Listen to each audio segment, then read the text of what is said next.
নমস্কাৰ সকলোকে নৌফাষ্ট ভিডিঅ'লৈ স্বাগতম। আগন্তুক অসম চৰকাৰৰ প্ৰতিযোগিতামূলক পৰীক্ষাসমূহৰ বাবে ভাৰত বুৰঞ্জীৰ কেইটামান গুৰুত্বপূৰ্ণ প্ৰশ্ন আপোনালোকলৈ আগবঢ়ালোঁ। আজিৰ ভিডিঅ' প্ৰথমটো প্ৰশ্ন হ'ল হৰপ্পা সভ্যতা কিমান চনত আৱিষ্কৃত হৈছিল?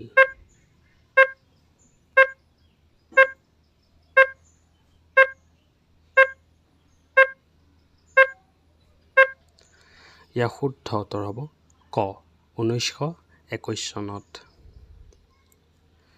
2 নম্বৰ প্ৰশ্নটো হ'ল সিন্ধু উপত্যকাৰ সভ্যতাত ঘৰবোৰ কিহেৰে বনাইছিল?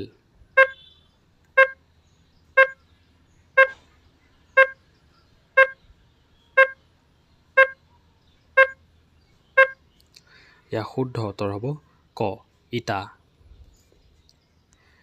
3 নম্বৰ প্ৰশ্নটো হ'ল কোনে সিন্ধু উপত্যকা সভ্যতা আৱিষ্কাৰ কৰিছিল?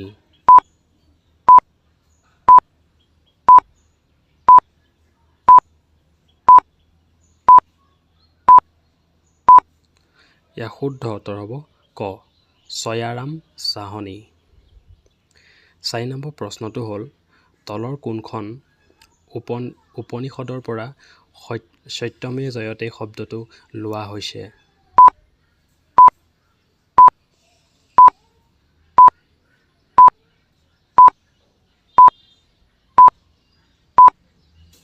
ইয়াৰ শুদ্ধ উত্তৰ হ'ব খ মুণ্ডক উপনিষদ।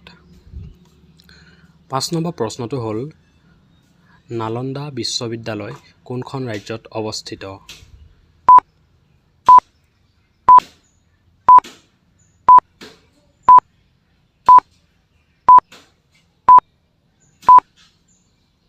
ইয়াৰ শুদ্ধ উত্তৰ হ'ব ঘ বিহাৰ।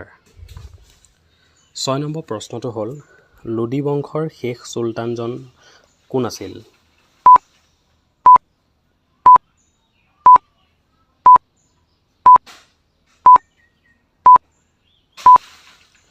ইয়াৰ শুদ্ধ উত্তৰ হ'ব ক ইব্ৰাহিম লোদী।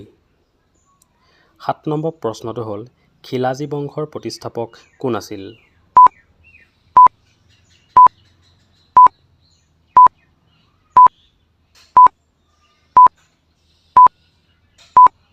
ইয়াৰ শুদ্ধ উত্তৰ হ'ব ক জালাউদ্দিন খিলাজী। 8 নম্বৰ প্ৰশ্নটো হ'ল বাবৰৰ আত্মজীৱনীখনৰ নাম কি আছিল?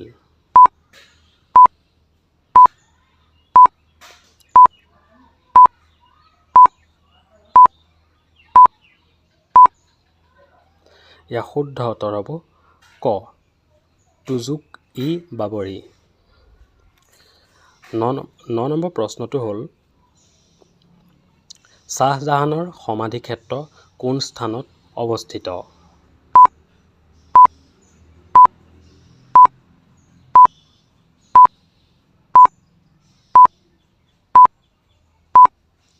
ইয়াৰ শুদ্ধ উত্তৰ হ'ব ঘ আগ্ৰা।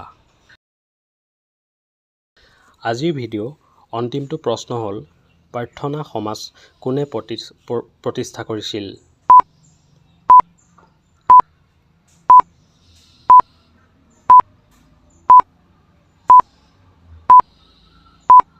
ইয়াৰ শুদ্ধ উত্তৰ হ'ব ক আত্মাৰাম পাণ্ডুৰা।